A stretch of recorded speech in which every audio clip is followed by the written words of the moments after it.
dual interception. From Harley Race to King Booker to Sheamus to Wade Barrett to Lord William Regal to Xavier Woods to the only ever first Queen of the Ring, Selena Vega. We once again honor that tradition that leads to greatness and hopefully culminating in maybe somebody proclaiming the crown jewel of the WWE as we're just 25 years removed from the loss of the King of Hearts, the late great Owen Hart. We come together today on City Predicting to discuss King and Queen of the Ring from the progressive city. God almighty, they're burying that in the ground of Saudi Arabia, Jeddah. Let's go ahead and get into the conversation. Welcome to the show. Hello, everybody, and welcome once again to another edition, a morning edition of Simply Predicting. You know what this is, for I am the Simple Man, the Simple Brand, the voice of the JMM, forever grateful professional wrestling. Damn it. And my name is Noah Foster with my wonderful friends, the Simply Predicting community. I have Christopher Rotz and the Dominguezes, of course, Arlene and Emmanuel, the MVPs, the VIPs, of course, Jimmy Multiverse of media. Gentlemen, lady, it's good to see you all once again. Before we get into everybody's thoughts, I just want to give everybody a little bit of footnote. Your opinions matter too. You'll find the form on NoDQ social medias and my social media platforms here on the Twitter, the X, and YouTube. You still have about, I'll give you an hour and 15 minutes to make your predictions final and get them in. As of course, Jimmy Multiverse Media will be going live with their watch-along event, not at noon, but 11 a.m. Eastern Standard Time because of this kickoff match. And we'll talk more about that here shortly. Good to see everybody there in the chat, as Walter Cruz has been an advocate for this event and is highly looking forward to it. You can follow him at Rage of Wrestling. And if you all are enjoying this, please subscribe, comment, tell a friend. And if you want to dictate the conversation, don't even dictate it, Cast 80 Studio. Support my friend. Super chat, as simple as that. All right, so let's go ahead and get everybody's initial thoughts before we get into the predictions. Chris, once again, good to see you. How you feeling about King and Queen of the Ring? Hey, everybody. Happy Memorial Day weekend. I hope you guys all have a safe and blessed Memorial Day weekend. I'm looking forward on King and Queen of the Ring. My expectations this week was like at a 7, but with Triple H's announcement, with the King and Queen of the Ring tournament finals, the winners will go to SummerSlam to face the World Championship on their respective brand. So that gave my excitement level up to an 8. So I'm giving this an 8 out of 10. It should be a good show. I know we were just in France like a couple weeks ago. That crowd was good. Can Saudi Arabia do the same thing today? We just have to find out and see. But I hope it's going to be a good show. And good luck to everybody that are still competing in the Predictions League for WWE. Among the other leagues, I'll be, of course, talking about at the end. Thank you for that, Chris. Emmanuel, good to see you. Of course, we had you last night with our Retro Watch Along event special. And thank you for those that supported us and tuned into that. We honored, of course, Owen Hart, as we are again 25 years removed from the tragedy that struck us back in 1999. And how fitting, as we look back on the past and forge the future here in the present, that we have King of the Ring literally just half an hour away from their kickoff nonsense, but 90 minutes away from actually going. That being said, Emmanuel, good to see you. How you feeling about today's PLE? Pretty excited. I mean, like, some of the matches are intriguing. Because of the King of the Ring, I like it that it's back and hopefully it stays permanent. And that makes sense why they have the 2-night extravaganza they announced for SummerSlam for 2025 in Minnesota. So it's gonna be really interesting how if they're gonna do King of the Ring and Queen of the Ring for the future, for future pay-per-views, PLEs. Yeah, and again, as of course we're in the new era, the professional wrestling era of WWE, ran by Paul Triple H Levesque. So that's a very sound comment. And Cape Rare here, can't watch the Raw Zone show without bawling. It's okay to be emotional, man. It shows your humility, and humanity needs to show more of that. Humanity, be better. That's all I got to say about that. Arlene, good to see you as always, my friend, despite the chaos you cause on certain nights, and I'm sure you got more planned on June 15th. Dang it. But that being said, I always appreciate your personality and your friendship. How you feeling about King and Queen of the Ring? I am kind of like hoping that I kind of have an idea of what's gonna happen. Hopefully, like I think the people who are gonna win this need to actually win championships. So it kind of made me change my picks because it has to mean something. So I feel like at least the first king and queen of the ring, at least the whoever wins it needs to win a championship. Otherwise, I feel like it would mean nothing. I mean, you're not gonna be able to use that person because then I feel like then what do you go from there? Like they just won King of the Ring and then they win, or Queen of the Ring and then they win. Like where you go with them from there, So I feel like they kind of have to win just for this first year, and then maybe like the following years, you can have them like at least fail or something. But I feel like it has to mean something. Yeah, it's been a long time since we've had those caveats, so it's fair analysis. All right. Well, I think that's fair. Again, sound logic, sound thoughts, sound positivity, and hype. And yeah, I mean, again, the King and Queen of the Ring has always been one of those things that I thought should matter. It should forge a new superstar into the stratosphere. And I have not seen the crown used to the highest degree since King Booker, if we're being perfectly honest here. Everyone else kind of flopped. Despite how passionate they were to win the accolade, what did they do with it? Jack Diddley. So, again, I'm really hoping that this does lead to bigger, promising things when it comes to the importance of winning King and Queen of the Ring. That being said, we're going to go ahead and see who seizes the crown shortly. So without further ado, Jimmy Multiverse of Media and friends of City Predicting Community 2, let's get right into it. We got 6 matches, 1 on the kickoff, 5 on the main show. Shout out to the 48 of you that's put in your predictions, including these people here, and not limited to Kimberly, Jerry Slaughter, Mark Griff, Paul Mead, SC, the analyst Michael Wayne, Adam Harris, all team No DQ, DJ W, Bacon Space, best name ever, Walter Cruz, the Rage of Wrestling, Adrian, Mark Griffith, our fellow Horsemen's predictions, Jeff Chadwick, and everybody else. And again, folks, get those predictions in. You'll find them on all the social media platforms from No DQ. And for me, you'll even find them on my community tab here right on YouTube. Let's go ahead and kick things off with the fact that this match was just added. And if you guys want to actually watch the show, remember, it is available on WWE Network everywhere else, but here in the States, you can only watch it on Peacock. And we will be providing alternative commentary, not live streaming it. We don't pirate here on YouTube. Let's go ahead and first kick things off with the countdown to King and Queen of the Ring. As it was made official last night on SmackDown, Bianca Belair and Jade Cargill will defend the gold against The Way, Candice LeRae, and Indy Hartwell. As we know, Candice and Indy had their previous chance against the Kabuki Warriors for these championships down under in Australia. Can they progress forward and once again become tag team champions in their own right here in Saudi Arabia? Well, if I'm being simple and honest, and yes, it will be covered here at me up, not by me, but by, I believe, Walter Cruz and the Renegade Wrestling JJ Williams. I'm going to keep this short, sweet, and simple and say no. I just don't see it happening. It's their first defense to win the titles, and we also got to consider that Shayna Baszler and Zoe Stark, they are number 1 contenders now for these championships. This match was truly made out of a bunch of verbal beef backstage on SmackDown. It has little to no value going into it or suspension of disbelief. That bitch and the strong guest are retaining. It's as simple as that. Before we move on, I know we only have a few matches, but does anyone really have another argument towards this? Going once, going twice. Motion carried, it's unanimous. They are retaining. And Kate Rare also, of course, believes that as well. But yes, Arlene, you have a quick thought? Oh, I was just going to say that I don't think Shayna and Zoe Stark should get a chance yet.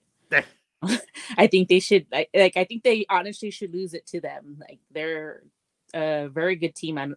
I see a lot of people on Twitter complaining like, oh, they're not getting reactions. Well, maybe they're not getting reactions because you're not giving them the opportunity.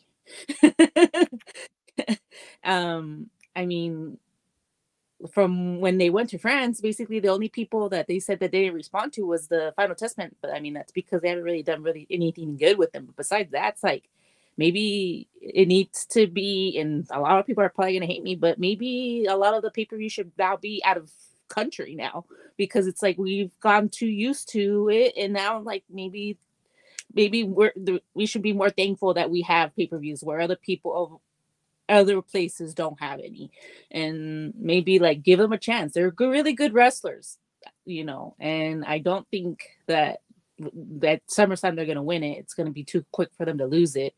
But I think they should be the team to take them down. But, what do I know? I mean, it's a fair argument. I've been a huge advocate for Shayna Baszler because she is a standout in WWE. She's a technical, violent marvel. She doesn't fit the typical mold of a WWE superstar that is flashy and pretty. She's mean, downright evil, aggressive, and gritty. And to Kate Rare's point, Money in the Bank, of course, is in Canada this year, so there is that, as well as NXT Heatwave. Speaking of NXT, we know that Shayna Baszler's already got out of business. She's going underground at Battleground against Little Vice. And of course, we will be covering that here during whatever some media and predictions and forums and coverage will be provided for that later.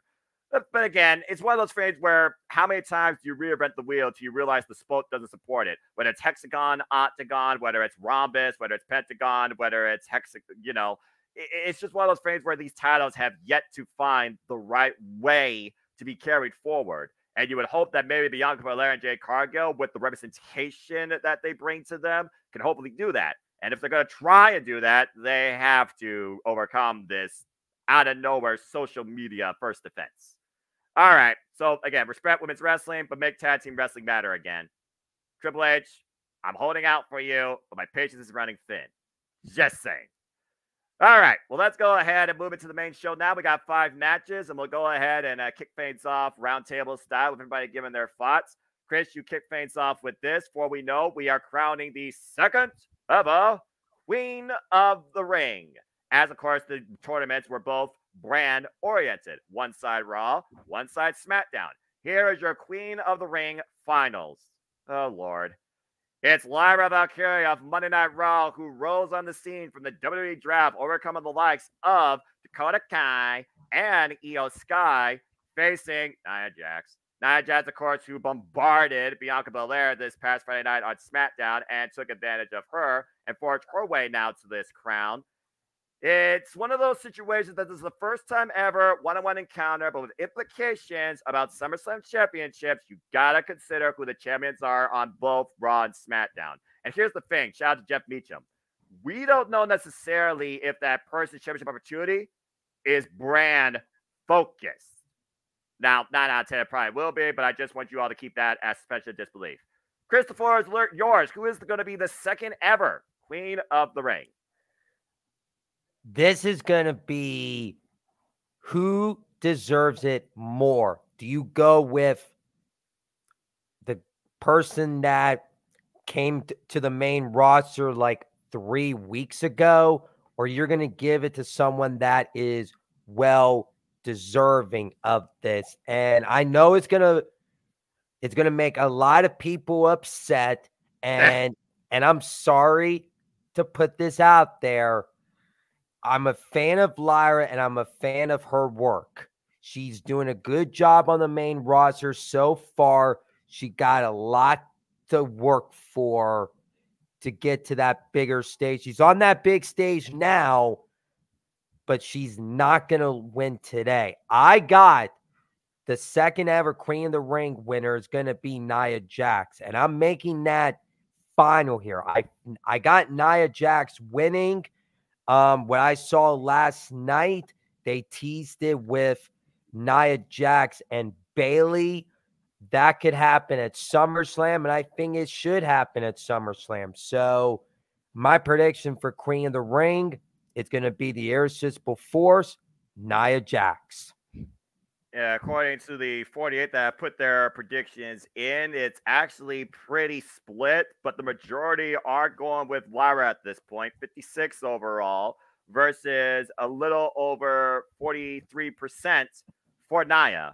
To your point, it was Nia Jax and Bayley that defined the NXT Women's Championship at NXT UK TakeOver London in a bygone era, the black and gold. My NXT! But that being said, there is also the argument that Nia Jax has probably become a better worker than ever since her return. All right. Well, that being said, let's go around the horn because, again, we only got 5 matches here. I think we each can give a little bit of tidbits towards this. So, Emmanuel, the floor is on you. Do you agree with Chris here, or do you think Lyra makes further history and claims this crown along with her, wings? Yeah, I think go with, I would like to go with Christopher on this. I see the vision. I don't disagree with him. But I think the push is there. I mean, it's kind of weird. I think they could be forcing Lyra might winning this because if she lose now against Nia, it's kind of like, well, she dominated the Raw side, but then it's like, but she couldn't defeat a bigger woman. Like she can't really hang with she could hang with Becky, but she can't handle Nia when Becky defeated Nia. So one of those things. Like it's one of those things. Like, do you really force Lara Mercuria to the moon at this point and go to face Becky in SummerSlam? For me, like I want to go for Nia, but something tells me there's more. There's something in Lyra, so I have to go with Lyra Mercurio. All right, that's fair. Of course, we know that Lyra outlasted the field, including not limited to Natalya, Shayna Baszler, Zoe Stark, and Ivy Nile. And again, like you said, she's only been up on the main roster now since after Backlash, which was the beginning of May. She's already had quite a rise. So I don't think a loss here would hurt her. It's one of those things where you're defended in defeat based on your performance and who you're up against. All right, so right now it is 1-1. Arlene, where do you stand? I've been, everybody else has been talking, I'm going back and forth on the forums, changing my pick for this one. Pickle. And only because it's like, I'm trying to think, like, who I originally picked Nia Jax to win. It's not like anyone's surprised. Like, no, everybody's saying like, "Oh, we're going to be controversial." I think a lot of people, it's coming to that point. Like, hey, you know what? She's been working hard. She's been, showing that she's been improving and everything, and she does deserve it. But then at the same time, like my brother says, it makes sense that they might give it to Lyra Valkyria. I mean, but for me, I mean, if she faces, and this is kind of a spoiler to who I think is going to win between Becky and Liv, if they give it to leading. Yeah, basically. I think that if Liv Morgan wins, Lyra Valkyria is not going to win it because everybody wants Liv Morgan and Mommy for the title, and I don't want that. No, I don't want that. I don't like Liv. No offense to the Liv Morgan fans. She did not have a good run. She's like, when she talks on the mic, she's trying too hard to be a heel, and I don't like it. Then there's the good versus good, Becky and Lyra Valkyria. Now, they had a banger of a match, and Lyra Valkyria already won over her. That's how she won the championship. Correct. And for me, it's like, after that, like, who would challenge? And let's say she does win Becky over Becky again. Like, who on that main roster that's a bad guy are they gonna have her face Liv Morgan, and that's how Liv Morgan wins the championship? If that's the case, then Becky's gonna win tonight, and then she wins it off Valkyria so she can have the title. These are the scenarios that go through my head.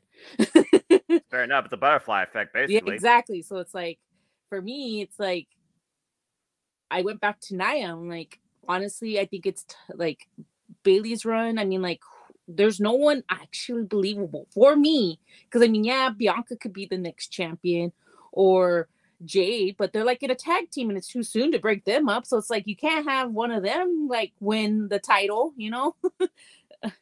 So it's like, I went back to Nia Jax, but I mean, it's just depending on who wins the championship is gonna kind of like see what their goal is for this. Because like I said, if Liv Morgan wins, Lyra Valkyria is not going to win Liv Morgan. The only possible way that Lyra Valkyria wins is if Becky wins, because it's for the title. And if you make her lose against Liv Morgan, I mean, like, come on, Liv Morgan beats Lyra Valkyria? Get out of here. She's been on the main roster longer than she's doing smoke her in promo and alone. Like, look how she smoked Roxanne.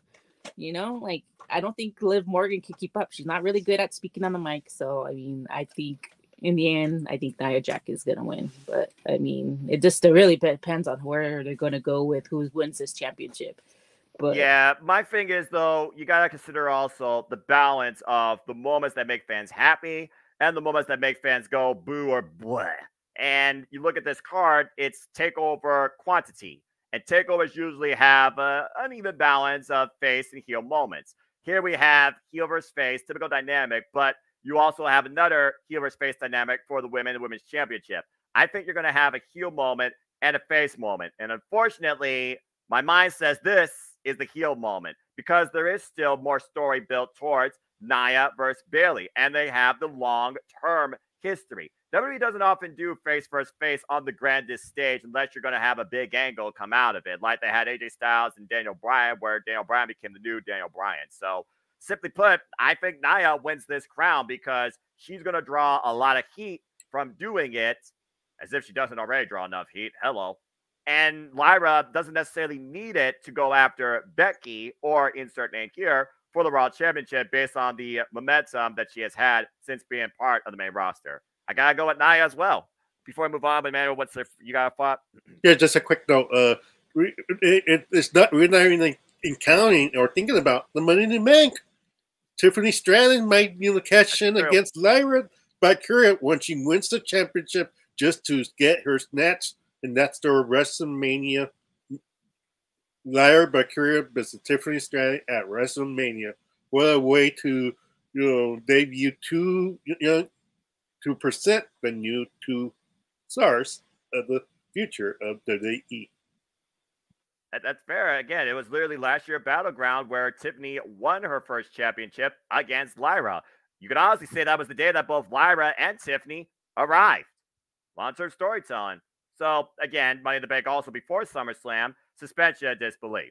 But yeah, I feel like more often than not, you're going to have Nia kind of win this. So, it is what it is, folks. All right. Well, good stuff. Moving on, let's go ahead and change gears to from the crown to a crown jewel. And the match that might have more special disbelief than what Arlene was alluding to with this. Let's talk about the lovable Muppet, Sami Zayn, and the Intercontinental Championship. It is a triple threat match as Sami Zayn defends the gold against Chad Gable of the Alpha Academy, who is adorning the Kurt Angle moniker of You Suck, and I love it.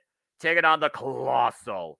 Big, come on, really? That's kind of insulting. Colossal Bronson Reed. For Bronson Reed, there's only one itinerary. That is the title. And whether he has to rip it off Sami Zayn's shoulders or plant Gable with a tsunami, all Bronson Reed wants to do is leave with the championship.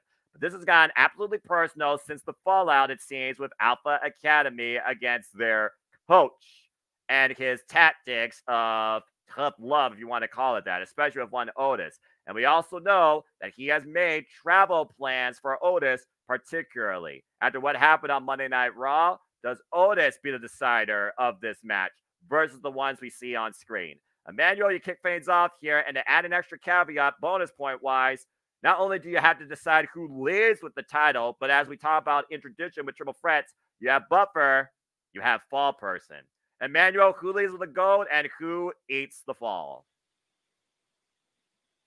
Well, it's going to be Sami Zayn, unfortunately. As much I want Chad Gable to win this, because it would make more sense if, for me, like storyline wise, it would make more sense if Chad Gable will win it. Have a stronghold, a reason why. Like look at this title. I told you this is how you win championship. Like if you listen to me, and then they start to believe this BS, and like maybe he is right. Maybe we've been approaching this wrong all the time, and that's how you build up Alpha Academy into a, and then they gonna split it up. Maybe the Creed brothers, they've been teasing it from online people, fantasy booking. They're Shelton Benjamin and I forget the Charlie Haas. Charlie Haas. World's greatest tag team. I got you. Tag team, tag them right there and be running through Raw. I mean, like it's possible. I mean, like so, but I don't see it. Maybe but for me, it's Sami Zayn. Like I think there's reason why to keep him as IC champion. I'm not feeling his run, sadly, but it is what it is.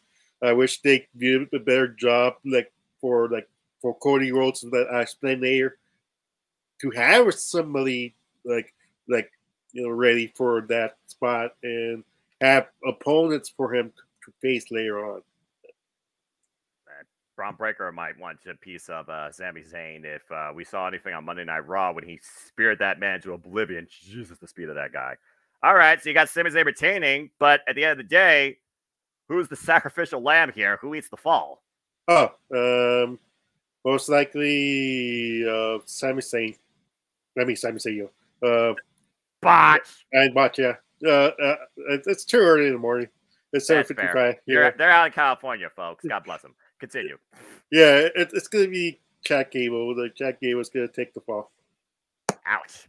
Well, I guess that would remove him from the Intercontinental Championship picture since he's been kind of involved in this since prior to WrestleMania. Arlene, where do you stand in this? Do you echo the same sentiments as your brother? Now, I know siblings tend to more often disagree than not, but I don't know. I'm curious. Do you echo the same sentiments as your brother? Actually, we agree. Not so much.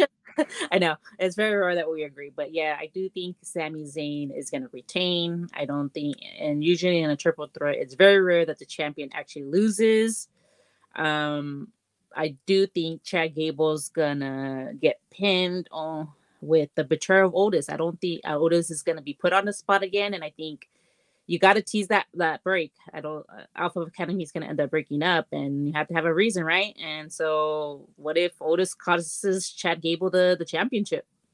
How else? What way to break up this team than to have Otis cost him the championship and he being mad, and then Otis is pushed to his boiling point of taking things, and he ends up beating up Chad Gable.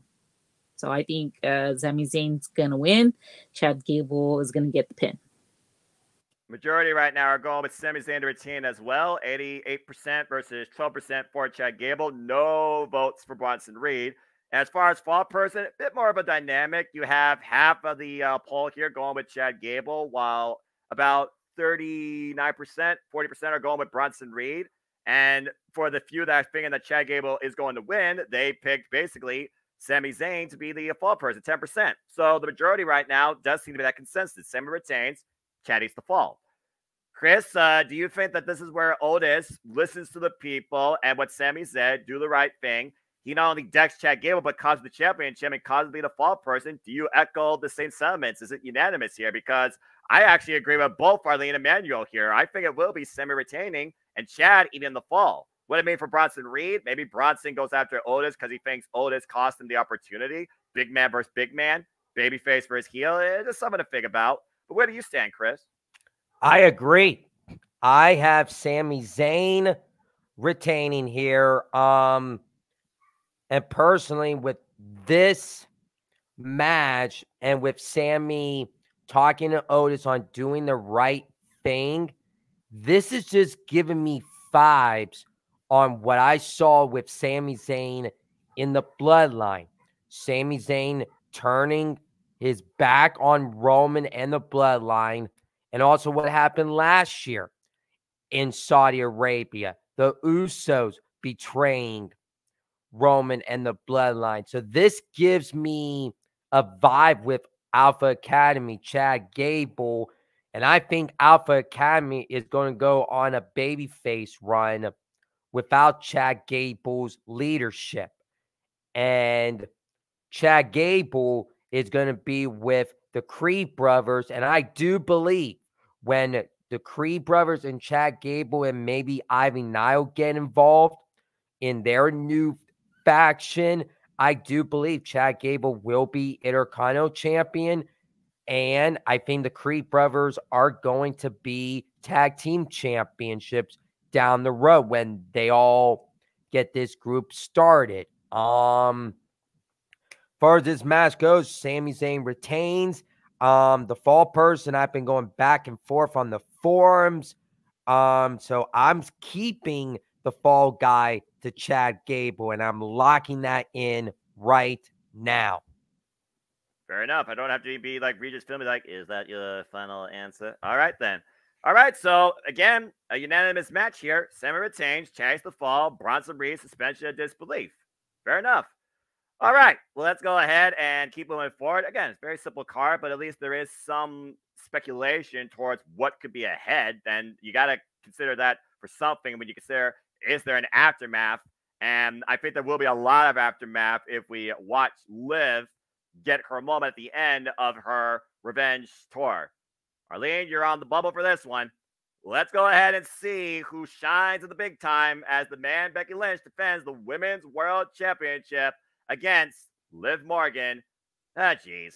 Okay, so simply put, we know this match is out of circumstance. The fact of the matter that Liv Morgan injured, quote unquote, mommy, Rhea Ripley. And of course, we had a battle royal to determine a new champion in her hiatus. Not even interim. She's full-fledged champion. In case of emergency, break glass. The man steps up and leads the way and outlasts the field and becomes once again champion in WWE, adding this title particularly to her accolades. While Liv Morgan, of course, at this time, not only was she champion, she was heading to Clash the Castle as champion and defended it successfully.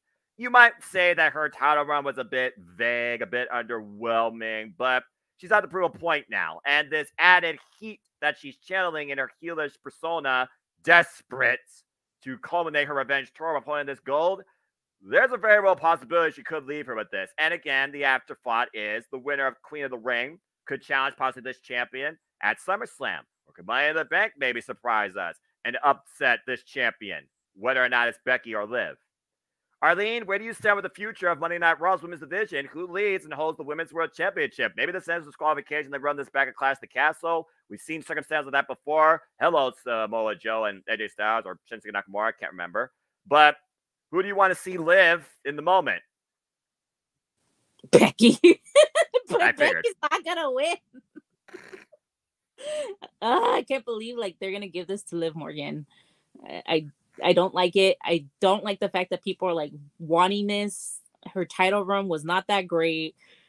Right now, her run, the revenge tour is not hitting where it needs to be. Maybe a lot of other people like it. I'm not a fan of it. And the thing is, I want people to take this into consideration. Once Rhea wins, comes back, not wins, but when she comes back, they still haven't teased the breakup between Judgment Day. There has to be a point where she sees that her Judgment Day is no longer hers. So I feel like if Liv Morgan wins and they do get this match when she comes back, I feel like that's when they're going to pull the trigger and she's going to see her own Judgment Day on Liv Morgan's side and she's going to end up getting pinned. That's what I think is going to end up happening.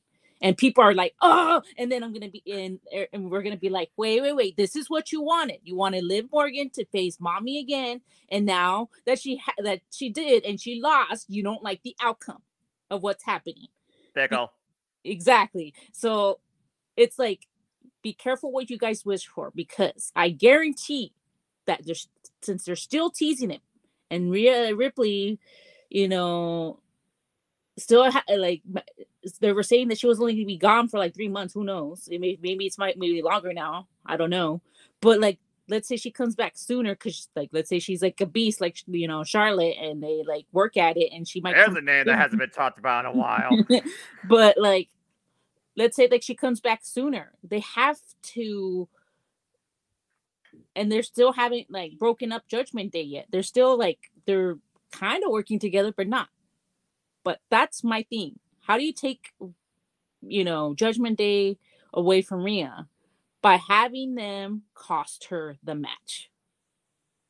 And then she's like questioning them, like, what are you guys doing? And they're all standing next to Liv Morgan. Oh, and I'm going to love seeing the pissed off faces of those people like, I can't believe Liv Morgan won over this is what you wanted. You wanted her to win the championship. Now suck it up.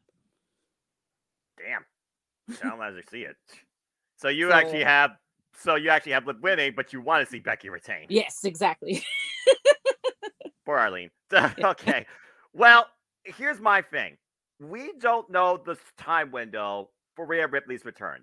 That is an X factor. We also know that Liv Morgan just jacked the jaw of Lyra Valkyria. Those two women are on a collision course to go 1-on-1. And we also know that Liv's been trying to make it very personal with Becky Lynch. We also don't know, suspension of disbelief, the contract status right now of Becky Lynch. And why Seth freaking Rollins has resigned, he's out indefinitely on injury. So the man right now is basically providing the bills for the family. It's one of those things, though, where, again, it's a circumstance of what do you do between now and SummerSlam? And with that point, what do you do with Money in the Bank? If Liv Morgan doesn't win here with her revenge tour, she could have Money in the Bank as another caveat. Let's not forget, she won Money in the Bank literally last year, and it allowed her to become the freaking champion. So I'm kind of two mindsets here as well, but I also think right now, between Becky and Liv, who else do you have involved in the Women's World Championship picture on Monday Night Raw that's not involved in a tag team? I think they're drawing this out because this is the first time they're going one-on-one concerning this title. The Revenge Tour doesn't end till Liv captures the championship. Doesn't mean she captures out of the gate. We got to fill out something for a Clash of the Castle. I think they run this back under extreme circumstances, make it a Donnybrook. I actually have Becky retaining. Someone tell me right now they're not ready to put the title on Liv. They're going to continue running with this story, and they're going to add Lyra Valkyria here as personal leverage at some point. So right now, Raw is surrounded by Becky, Liv, and Lyra. And I think Becky is the one that holds the prize that both will stop for. But I'm going with Becky retaining. I just don't think Liv gets it. Majority are actually going with Becky Lynch, by the way, to retain, 64% versus 36%. That being said, special belief, there's one Liv, there's one Becky. Chris, where do you stand on this? And you're muted, Emmanuel. Don't forget that. Go ahead, Chris. He wanted to go last. Oh, he wanted to go last? Oh, okay. Yep. Well, thank you for that note. I wasn't aware. So, Emmanuel, I'll honor that, and I'll go to you next. We're 1-1. Where do you stand? Do you agree with your sister? No, I'm not gonna go for Liv. As much as I don't like both dressers right now in this certain point, I could see people souring on Becky. They think it's the John Cena the WWE right now, which is BS. It's not John Cena. It's not the Hulk Hogan. It's not that type of championship. Like, unfortunately, she just like they didn't have any top contenders. I know people are really high up on Liv for some reason. For reasons I don't know. This revenge tour it's a bogus. It's phony. She basically capitalizing on the Taylor Swift era. Oh, God. It's true. It's true. Like, think about it. Ever since she had this beef with Rhea, is basically the Taylor Swift era going. This is my era. I gotta take my narrative and win this championship. But I knew she was trouble. I knew she was trouble when she walked in. Exactly. So, damn it. But it's sure like what's a good Liv Morgan match that is entertaining, like who you have her facing in the future, let's say Rhea is out for until next year.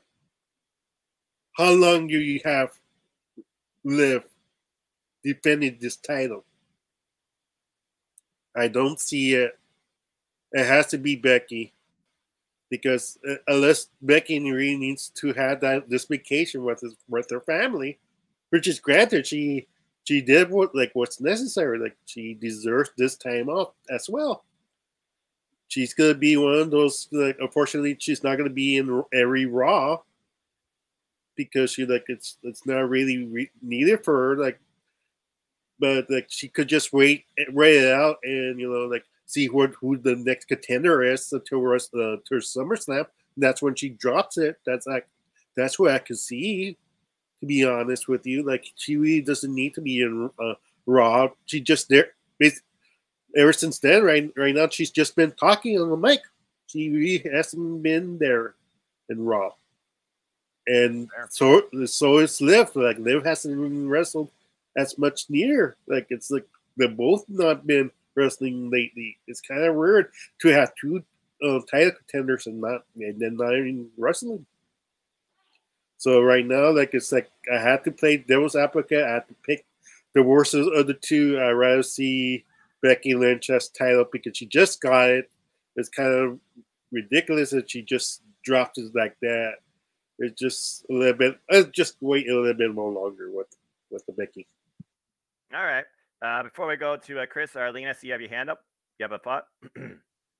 I also just want to say that if Liv Morgan wins this championship, you just have to take into consideration that she's injury prone. Okay. So how long can she actually legit keep that title without getting injured? That's also before Rhea comes back. So let's not put the title on her. Because she's prone to getting injured. And come at me if you disagree. How many times did she get injured last year? I feel like she was out on mostly in surgery than actually wrestling. She's kind of got a point, Chris. So, I mean, come at me. I'm sorry, but like she was out twice. Like she was half out the year, and then like she wrestled for a couple of months, and then she got injured again. And then, come on. She cannot keep a title on a person that tends to get injury a lot either. So you have to take that into consideration. So if you want her to win the championship, she has to have a short run. If people who are rooting for Rhea Ripley to come and win it from her, you have to face the fact that she can't have a lengthy run either. So just to take that into consideration. That's fair, especially the injury bug 2024 is running wild heavily right now, and I fear for everybody, particularly in AEW and WWE with this weekend especially. Please take care of yourselves. She's a beast. All right, Chris. By the way, I saw your private chat that botched with the spelling. That's why I didn't notice that. But I honor your decision, so please go ahead. Why did you want to be last? Do you have a different thought here? It's still very partisan here when it comes to the Becky and Liv dynamic. Right now, 2-1 in favor of Becky, according to the panel. Majority are going with Becky. Where do you stand on this Raw Women's Championship situation? Who you got leaving with? The reason I want to go last on this because I had a lot to say about Becky and Liv. With and he won't Becky, get booed like Don Callis.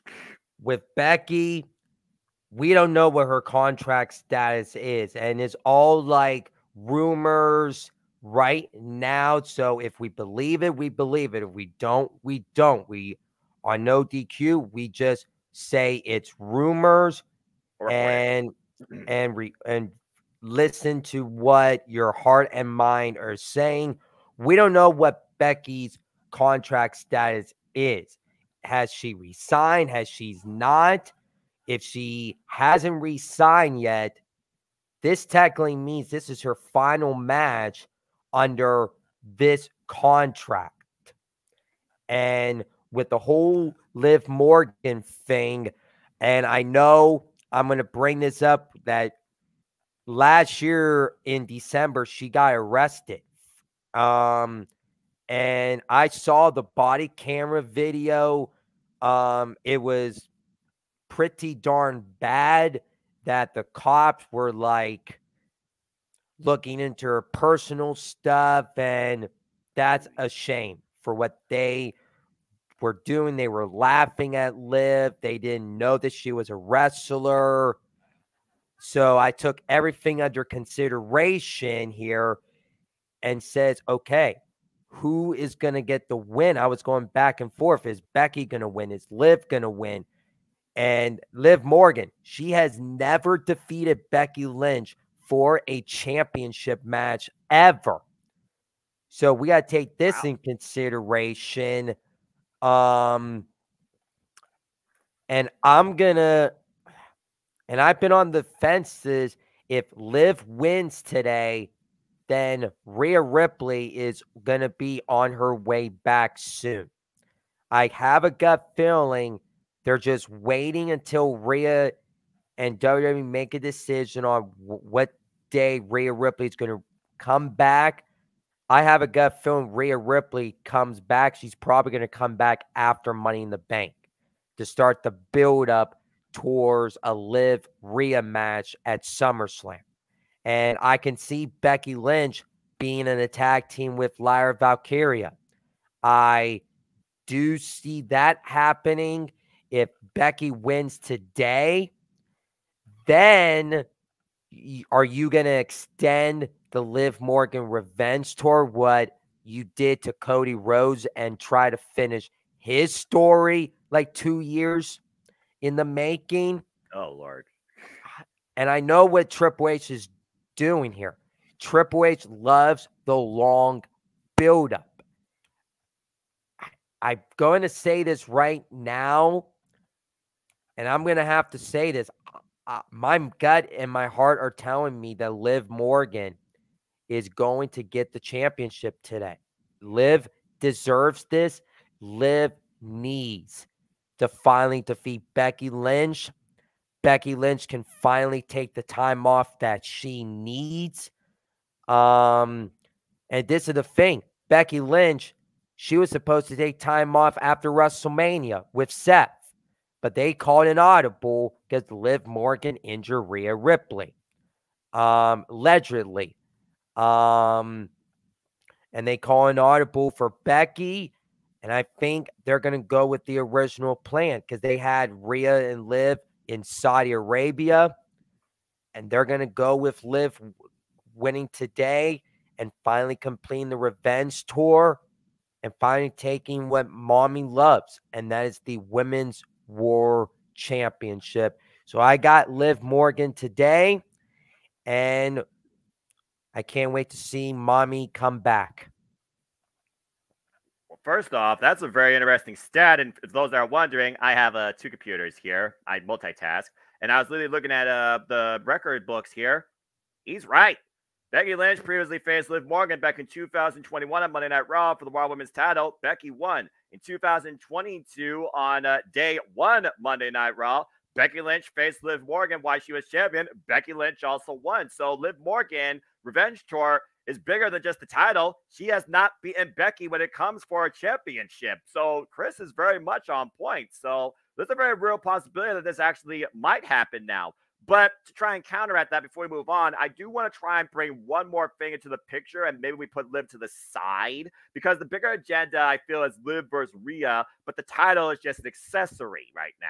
I think that you have to try and, again, build up more single stars on Monday Night Raw, and there's one star yet to debut on Monday Night Raw that also has history when it comes to trying to take care of business, though she's never had history with the man as far as I know, Kiana James. And if Kiana James is anything like Tiffany Stratton, there's probably your midsummer program, maybe going towards SummerSlam, if not Money in the Bank. So I just want to keep that also out there in perspective. But a very fair thought to think about, Chris. And you definitely got me guessing, but I'm still holding out that they're going to let this go a little longer because they have nothing else regarding this title on Monday Night Raw. It's got to be Becky for the time being. Before I move on, Manuel, I see your hand. Yeah, just a quick note. Like if it, like for Chris, note, like I know how much he loves Liv, but if they really trusted Liv, she should have won the Battle Royal with the Raw Women's Championship on the line during that night, and that Becky had her time off. But like, unfortunately, that's not what the money is. Like, if they really believed in her heel run right now, she would just be going, yes, I won the title, I completed my revenge tour, and that's where like. No, like, did you really like? You did not win it against like Rhea Ripley and stuff like that. Like, but now it's now about Becky like holding the title, and it's like I just feel like there have been more conniving, more manipulative, and more like did you really win the title? You didn't beat anybody. You just eliminate people out of the ring. Well, again, that also is special disbelief. You didn't pin or submit me. You won under a unique circumstance. So, again, it's one of those things also from a business standpoint. Who's the bigger superstar here? Just saying. All right. Well, good stuff, guys. And again, very unique suspension of disbelief there with that stat, Chris. I'm sure Statboy approves. Well done. All right. Let's go ahead and move on to our semi-main as we look at the King of the Ring, where we will either see voices in his head with a crown on it, or we finally make this crown sacred.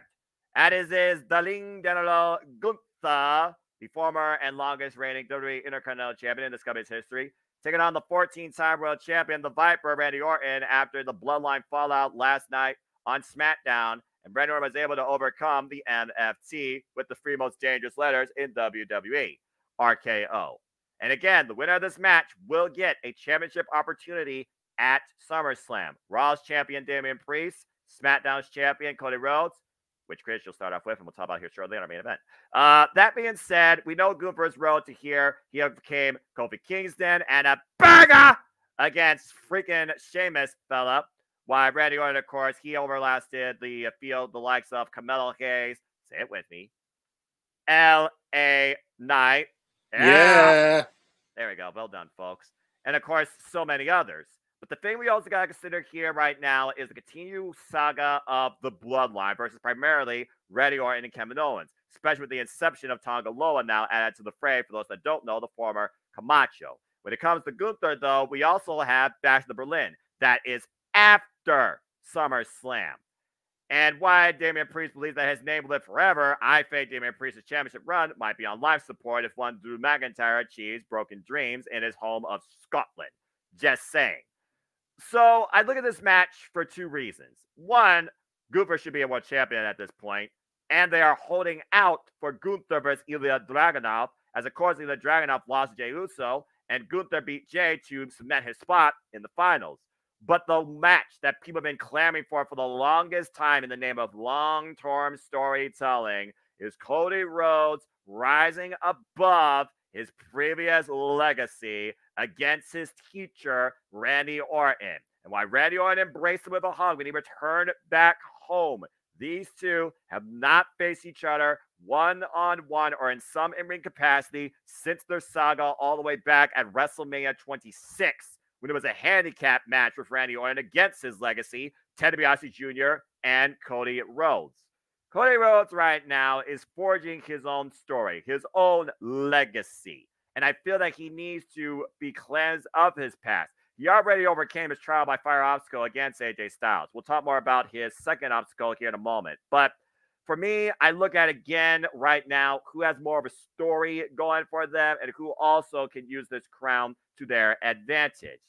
With the Bloodline still having Randy Orton in their crosshairs, there's a very real possibility that Solo Sikoa and Tama Tonga and Tonga Loa can cost Randy Orton this match.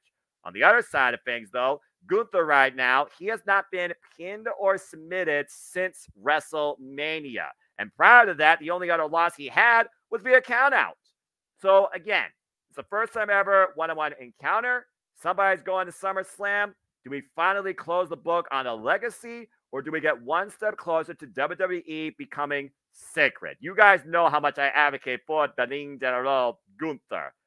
I feel like they're trying to build Gunther versus Ilya somehow for Bash to Berlin, but I'm just not sure how you get there. It might be through SummerSlam with Gunther beating Damian Priest, who kind of is trending that line on babyface and heel with the Judgment Day dynamic, where again, he says, Judgment Day, I don't need you, you need me. And while they all seem to be on the same page right now, you can see the cracks clearly showing. And Damian Priest right now, he knows that Drew McIntyre is waiting for him. And we've all been talking about Drew McIntyre winning this championship into the program with one CM Punk. Drew McIntyre right now might be the catalyst to that. I want to see Gunther vs. Ilya for the title, but I don't think it needs to happen at Bash in Berlin. And based on what we saw on Raw, it's going to be Ilya vs. Braun Breaker. There's too much right now in building that story to close the book on legacy.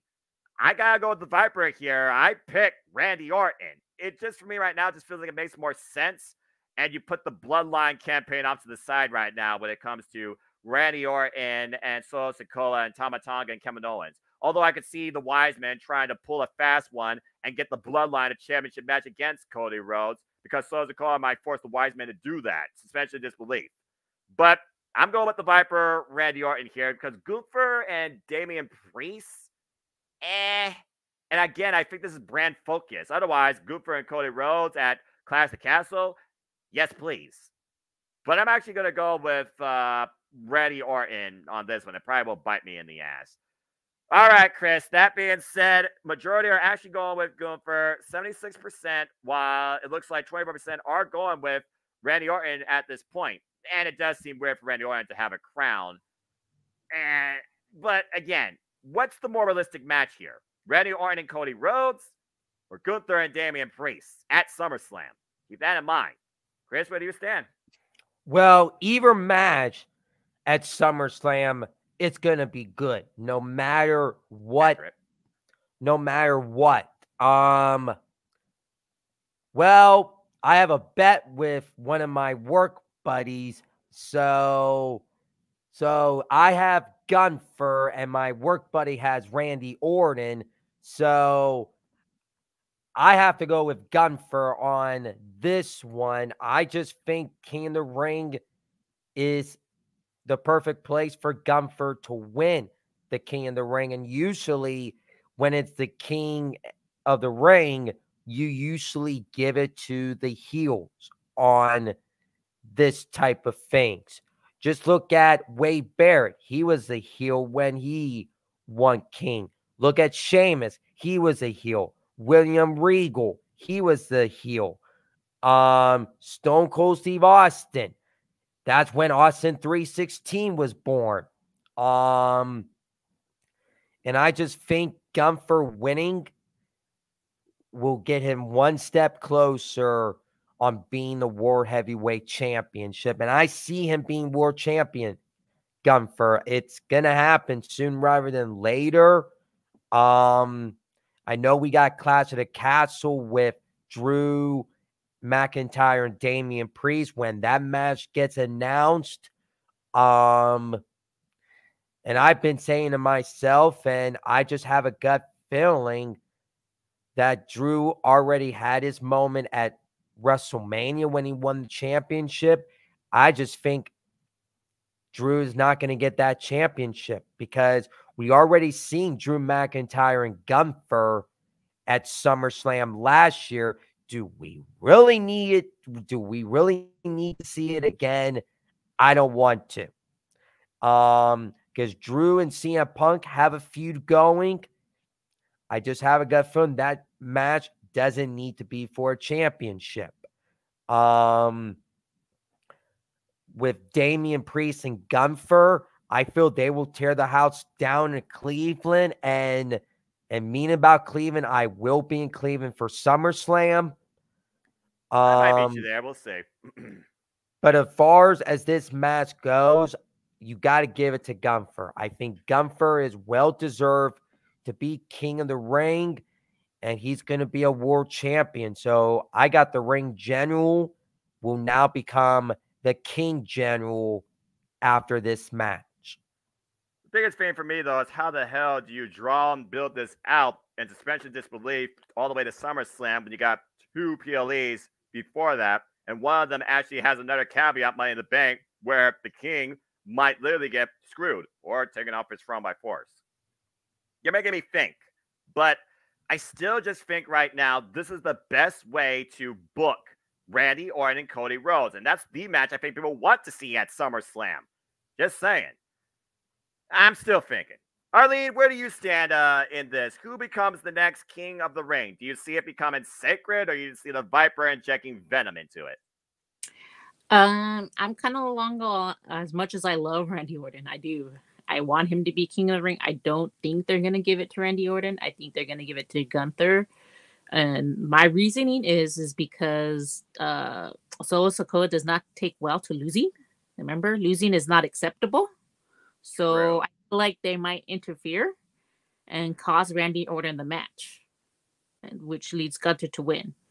I think that, like you said, you don't want to see Gunther versus Damian Priest, but I feel like I don't know which one's first, Clash of the Titans or SummerSlam. The Clash of the Castle, Clash of the Titans. Great. Oh, sorry, Botch. Yeah, you're fine. Castle. So I think depending on who wins that one, I mean, I don't know. I just think that they might not get, like Chris says, I don't think they might give Drew McIntyre the championship again. I mean, I think they might hold off on giving him the championship maybe till like WrestleMania. I feel like because I don't feel like when he does face CM Punk, it should be for the title as much as a lot of people want CM Punk to hold the title. I don't think it should be for the title. I think it should just be like a 1-on-1 and that be that way. But I mean, I feel like if you don't give this to Gunther, what are you gonna do with Gunther after this? Like if he doesn't, you know. So I mean, Randy can take the loss. Like I and as much as I want to see Randy Orton and Cody, I honestly think that a lot like Randy Orton does have a lot of fans right here. He's just a good heel, and I feel like he's not the heel Randy Orton that we need to see. I feel like when they do face off, it has to be a heel Randy Orton versus a baby face Cody Rhodes. I feel like when it comes to them facing off, because when the heel Randy Orton, like he's for this match to be happening in SummerSlam, Randy Orton has to turn on Cody, and I feel like it's too fast. I feel like they have to build it up where he's like, like seeing that Cody has all the success, and maybe he's like, damn, like maybe I should make him remember who made him that top star, kind of thing. So I feel like Solo Sikoa is gonna cost him Randy that match, and that's gonna cause Gunther to win. But I feel like this matchup between Randy Orton and Cody has to be heel Randy Orton. And I think that should be in WrestleMania only because it's going to be in Vegas. I'm going to be there. I'm kind of biased right here. So I'm about to say the personal interests, clearly. Yeah. So, but I think that's probably what's going to end up happening. I think they're going to give it to Gunther because Solo Sikoa does not take losing lightning. Remember, losing is not acceptable. So I'm just saying that's one of his models now. So that's why Jimmy got booted from the Bloodline because he lost. So signs of things to come. Y'all are making good points. And again, Randy Orton right now is face, and Randy Orton being face in general is just weird when it comes to a character of that presentation. So, all right. I think you've convinced me, but go ahead, Emmanuel, and close this thing out because it sounds like it's going to be unanimous here. Are you going with Gunther? Yeah, unfortunately, yes, it's Gunther. There's a reason why, like an interesting stat for you, Noah. Like Randy Orton has been 0-4 since his return in PLEs. Oh, damn. Yes. So, and he really doesn't need a moniker. It would be an awesome moniker, like a trophy, like in his resume, King of the Ring winner. But like, unfortunately, it's King of the Ring is more of a young person's like to build up future superstars. Gunther ain't young, but I mean, he has been the most well-built, defined WWE superstar, not named Cody Rhodes, this last damn year. Continue. Yeah. So, and then you have to remind yourself, look at Randy Orton's knee and how Gunther has been defeating people lately with their legs. Like Xavier Woods, he was focusing on the leg. Kofi Kingston was focusing on the leg. Even I forget who he faced. Jey Uso. Jey Uso. He basically choked out. Like it is all by submission. So to see Randy Orton tap out, or just being called off, the match being called off because he could no longer wrestle, it shows like wow, like this guy is a force to be reckoned with. And right now, WWE needs to play their cards right with Ilya because, he already lost one time. How many times has Gunther lost in the main roster? Once to my knowledge, and it was countouts. Yes, and right now you have to protect Ilya for the future because I know how. Like we all know, Triple H likes the long storytelling, and right now Ilya needs to build himself up, and when Gunther gets the title, that's when you start building him up, and that'll be a hell of a pay-per-view internationally in Europe, nonetheless. All right, all right, all right. I get what y'all are saying. And to be fair, last year, both faces won King and Queen of the Ring. I guess this year, we're going with both heels winning King and Queen of the Ring, changing the dynamic. Before I move on to our main event, Arlene, I see you got your hand up. Can I just say, can we get Ilya versus Gunther at WrestleMania just because I'm going to be there? Just say. I'm gonna be pissed. I'm not gonna lie. I'm gonna be pissed off if y'all see that live because I don't know if I'm going to WrestleMania next year because Easter weekend, WrestleMania on 420 in Sin City. One of these things just doesn't belong here. I'm just saying. Anyway, all right. Do it. Stop trying to corrupt me. Why is everyone trying to corrupt me? Damn it. Dadgummit. Okay. Well, great conversation, great thoughts, great takeaways, and great analysis. I completely forgot about the fact that Goofers focus on only submission wins this entire tournament versus pinning somebody or powerbombing somebody into oblivion. A whole different dynamic for the Ring General, once again proving his craft. So long live the King of the Ring, for he will be sacred. All right. Well, we had a lot of great talk, conversation, a lot of fun, a lot of interesting analysis, some personal thoughts, and you guys even swayed my judgment. So good on you. With that being said, it is time now for the main event, where at the end of the day, it may be impulsive, but we're still going to find it impressive because we know what he can do in the ring. And Cody Rhodes has already chastised this guy to really show him why you should hold this championship, calling out his pride and his athleticism. I've never seen Logan Paul's ego so bruised, and I've absolutely enjoyed it. Let's go ahead and talk about the main event for the WWE Undisputed Championship as the American Nightmare, Cody Rhodes, defends against the Maverick, the WWE United States Champion, Logan Paul.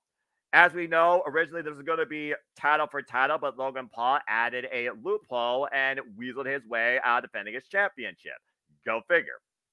We also know that he has how many different goons not wearing a prime suit that could get involved in this thing and hand him off a pair of brass knucks. It was literally the last time we were here in Saudi Arabia that he won his first championship with the assistance of the brass knuckles against Rey Mysterio at Crown Jewel. And now he pursues the crown jewel of WWE, the undisputed WWE Championship.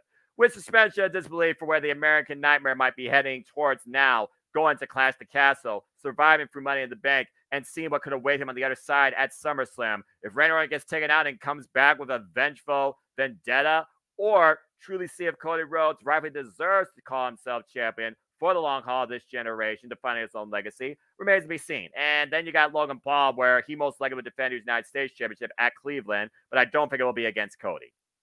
Chris, now, let's just put it out here, everybody, and I'm just going to say it right now. 98%. One person must have been drunk or on Prime. Maybe Prime has an alcoholic form. 98% went with Cody Rhodes to retain the title. I've said it before. I'll say it again. It's not about the result. It's about the story. There's no story here, though. There's simply put, Cody is going to push Logan to prove why he belongs long haul in WWE. Versus Cody, who has literally been born into this business. Chris, go ahead and lead this thing off. Cody's retaining the title, right? But what do you expect to come out of this? And would you say the pressure is more on Logan Paul versus Cody Rhodes? Well, I'm gonna say this. This is gonna be Logan Paul's. Would this be Logan's second World Championship match? Correct. In his career? Yes. This be his second World Championship and his first one. And I forgot to say this. I want to give my acknowledgement and I want to give a shout out to my mom and to Roman Reigns. Happy birthday to you both. Today is Roman Reigns' birthday. And actually, a year ago, it marked 1,000 days as the undisputed champion. And I'm going to tell you, Roman Reigns and Logan Paul at Crown Jewel back in 2022, Logan Paul took Roman Reigns to the limit. And now we go to Saudi. Cody and Logan, I have a gut feeling Logan is going to take Cody Rhodes to the next level. I have a gut feeling it always adds up to everything. I know Logan has shenanigans about, his United States Championship wasn't going to be on the line, and he had a lawyer present. Well, guess what? They ripped up the old contract. They put in a new contract. I guarantee you that was not a legitimate lawyer, but continue. And personally, this is the match I'm looking forward to. It's going to be a good, solid match today. There's no way Logan is getting that undisputed championship. I got Cody Rhodes winning today. And yeah, with Logan keeping his U.S. championship, I just can't wait for LA Knight, to finally get that United States championship. It's possibly, it might happen at SummerSlam. That will be the achieving moment for LA Knight. I'm just going to say Cody Rhodes retains today, and I have to go, guys. I have to do my plugs. I have pizza in the oven. Just have a lunch. Chris. See you later this afternoon for distributing Double or Nothing. Go ahead and promote your stuff and get your food before it burns. You guys can follow me on my X account, CROTZ24. My Insta is CMROTZ_6472. My Facebook is Christopher Rods. I had a pleasure being on today for King and Korea in the Ring. I will not be able to come to AEW Double or Nothing today. I have a graduation party to attend to for family. So family always come first. So hope you guys enjoy Double or Nothing today, and I'll see you guys next time. Take it easy, Chris. Get well soon. We'll see you down the line on Super Predicting 2. God bless you. Bye-bye. All right, and then there were 3. All right, guys. Well, here we stand with our main event. So let's go ahead and get y'all's thoughts. And that's a very fair point. I forgot about the whole LA Knight dynamic. Of course, LA Knight was confronted by him, Carmelo Hayes, and that might be a filler program for maybe determining the next challenger for Logan Paul's United States Championship. At one point, it was rumored that LA Knight will be pursuing Logan Paul for this title as early as WrestleMania, but they switched gears on that, and we had LA Knight beat AJ Styles. By the way, this is LA Knight's 13th WWE match in his career. That has to say something. All right, so let's go ahead and get y'all's thoughts on this and how far Cody Rhodes will be pushed and how much Logan Paul will be impulsive and what awaits both men on the other side as we head towards Scotland. Arlene, let's start with you. Your thoughts on this match? I think this is going to be a really good match for all those people that are kind of tired of Cody Rhodes' title run and can't wait for the already. Damn. I've been seeing it on Twitter. Like I've been hearing a lot of people. I'm tired of his run. His run is boring and all this stuff. You know what? And a lot of people that are saying that as Roman Reigns fans. I got news for you. Going off topic for a little bit, but once Roman Reigns comes back, you're gonna see him beat down by the bloodline, and who's going to be there to save him? It's going to take a while for these people. Well, Jimmy right away is going to be on his side, but how are you going to get Jay there? How are you going to get other people to come and defend him? There's so far going to be 4. We still haven't seen Jacob Fatu and where he factored or when he's going to make his appearance, but he's going to be beat down. How many people are not going to be like, oh, Roman Reigns is getting beat up? Like, this isn't the Roman Reigns. He's the chief, like the tribal chief. All I want to see who's gonna still be Roman Reigns' fan when he's being beat up by the bloodline for a while. Cody Rhodes and Roman Reigns are not going to see each other for a while. Let's get that straight. For those people like, oh, when he comes back, he's gonna get the title.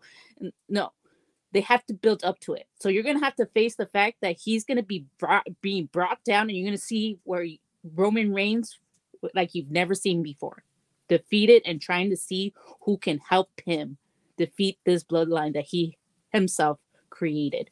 And it takes time to get those people to come onto your team because you hurt them in the past. So Just saying it out there.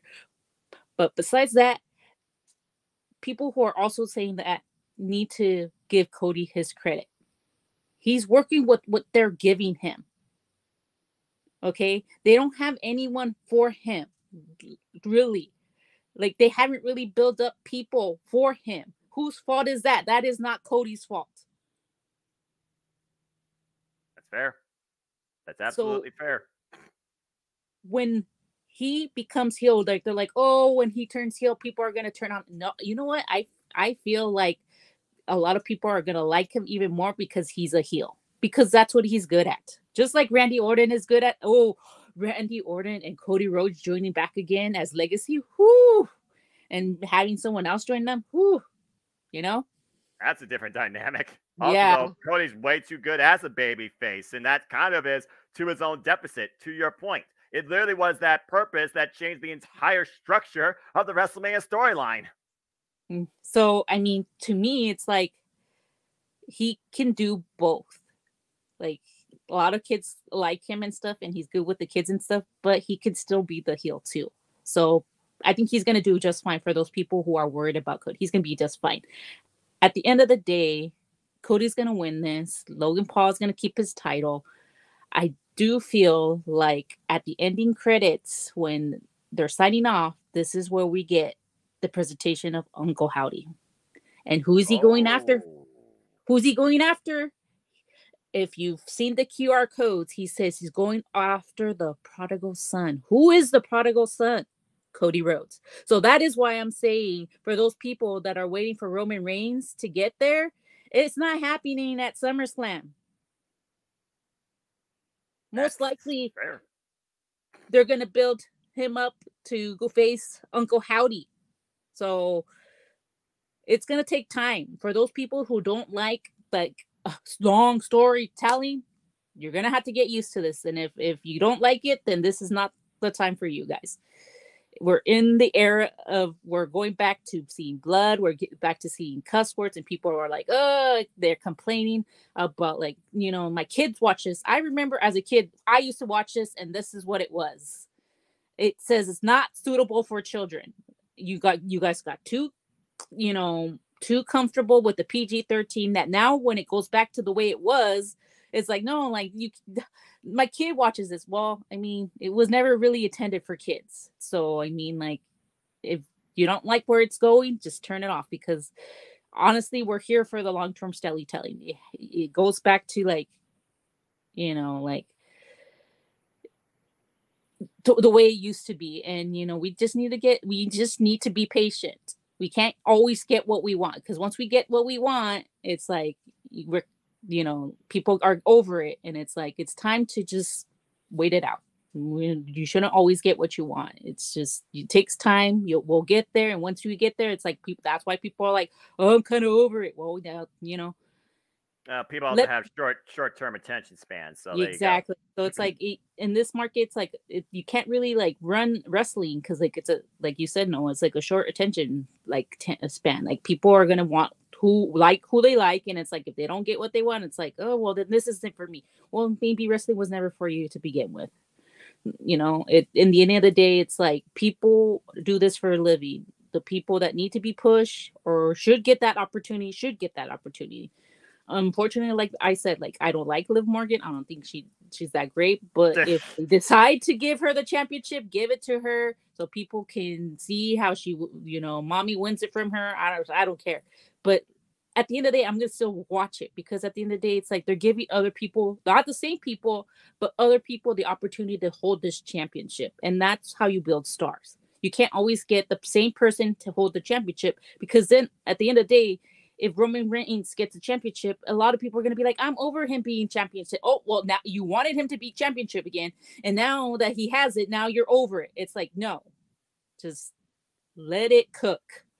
And that's all I have to say about that. Sorry about my rant, but I just... No, I mean, again, I welcome your passion and your rant. The predicting is the form where people get to express themselves in a timely manner before the main event. I always offer a bit more leniency towards somebody that has a lot to say, and you basically did the talking without saying, let me talk to you. And it's not an insult. It's just a fact of life for everything you said. But I also didn't think about the Uncle Howdy thing because primarily that QR stuff, I've only been figuring that's only been on Monday Night Raw.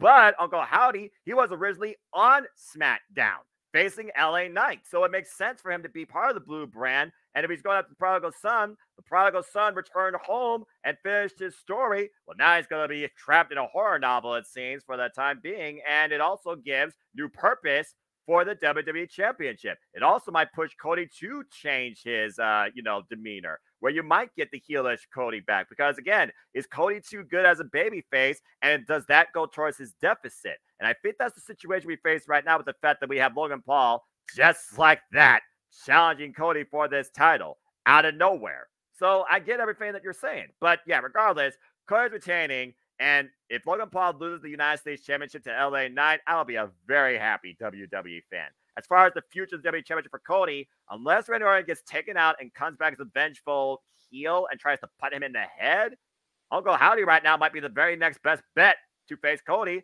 at SummerSlam. You may have literally written SummerSlam out in a whole different direction than think about. And I saw the Fiend debut back in 2019. To see Uncle Howdy's Wyatt Six in full force make their first ever entrance on the grandest stage, the biggest part of the summer live, feels like a full circle moment to me 5 years later. R.I.P. Wyndham Rotunda. That being said, Manuel, what do you have to add regarding this championship match, besides the fact that Corey's going to retain? And again, this is like she said, we get the Rican logo and then we get Uncle Howdy just on the stage teasing Cody Rhodes, and that's all we get. Fade to black. Stay tuned for what happens on Monday Night Raw in Corpus Christi in June, if y'all know the connection there. Or does Cody maybe think about this, follow up on it? Does he get interviewed or confronted about this? Do we get some mind games? I think right now we're just waiting to see Cody versus Howdy versus the suspension of disbelief with Cody versus Randy.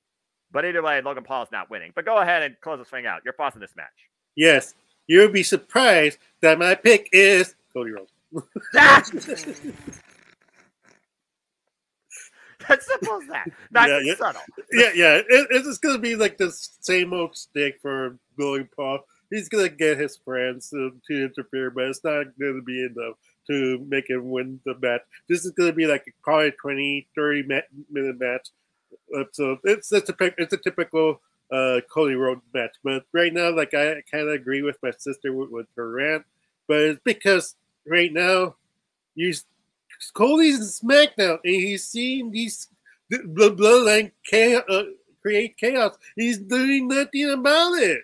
It's like, where's the logic in that? Like the Ultimate Heel faction versus the Ultimate Babyface for the richest prize in WWE. I mean, Tama Tonga Loa, Sosakoa, what are the rules? I don't know. You can't put logic and WWE in the same sentence. We've said that verbatim about this company for decades. And that's why it feels boring, because like you put AJ Styles, which is an awesome match. If you like, and that was without no storyline, and it was a great match, but people crapped on it. Like, why can't you not be happy with matches? Like, well, you could be happy with the AEW match with Ospreay and Bryan Danielson with no storyline. You're happy with that, but when it makes Cody versus AJ Styles with no storyline, you're go, nah, boo, I hate this. Oh, jeez.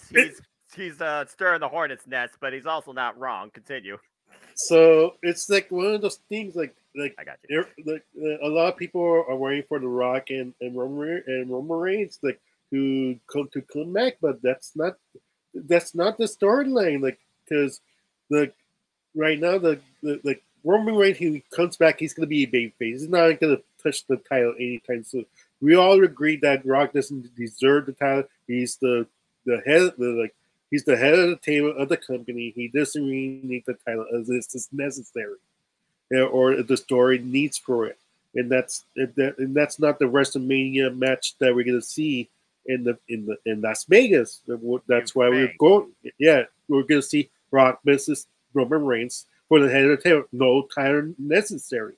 So this is just a lot of fan wishing, like, oh, I want Roman Reigns back. I want Roman Reigns back, and then with Virtue saying, like this. You see, this is why like Roman Reigns is like it's so important, but it's not because we've been conditioned for 3 years, 4 years. Roman Reigns holding the title. We've been conditioned, and that's why that's why it feels so like no, the wrestling's not it's not the same. This time brain is boring. No, it's not. Look and reevaluate yourself and think possibly like maybe I've been giving Cody Rhodes a hard time. It happened in AEW.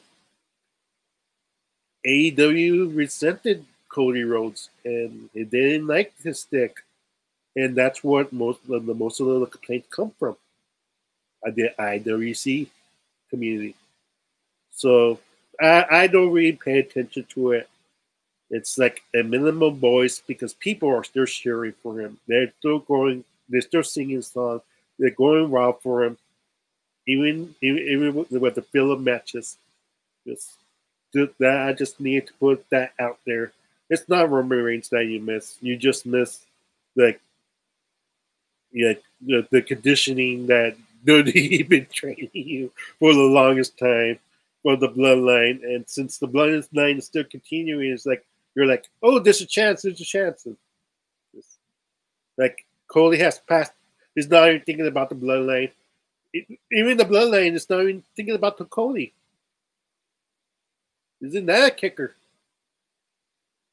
Yeah, I'm about to say, since Cody basically beat the bloodline, they're kind of a non-factor. And Solo Sikoa right now hasn't even thought about the WWE Championship as far as we know. So it's also one of those things right now where SmackDown's a split environment. You have the bloodline trying to turn this to their own savage domain, while Cody Rhodes is trying to create his kingdom and lead it to a promised land. So it just feels like right now that SmackDown is of two worlds that eventually have to collide. It's just a matter of how. And to your point, we know that The Rock gave Cody something. And while we're talking about Uncle Howdy and Randy Orton, the final boss will return at some point and go after him, title or no title. So we do have to consider that The Rock versus Cody is going to occur prior to, I imagine, next year's WrestleMania. It's just a matter of Roman intercepts that or focuses on the bloodline fallout prior to that. Because I do think, regardless, there's going to be Rock versus Roman next year at WrestleMania.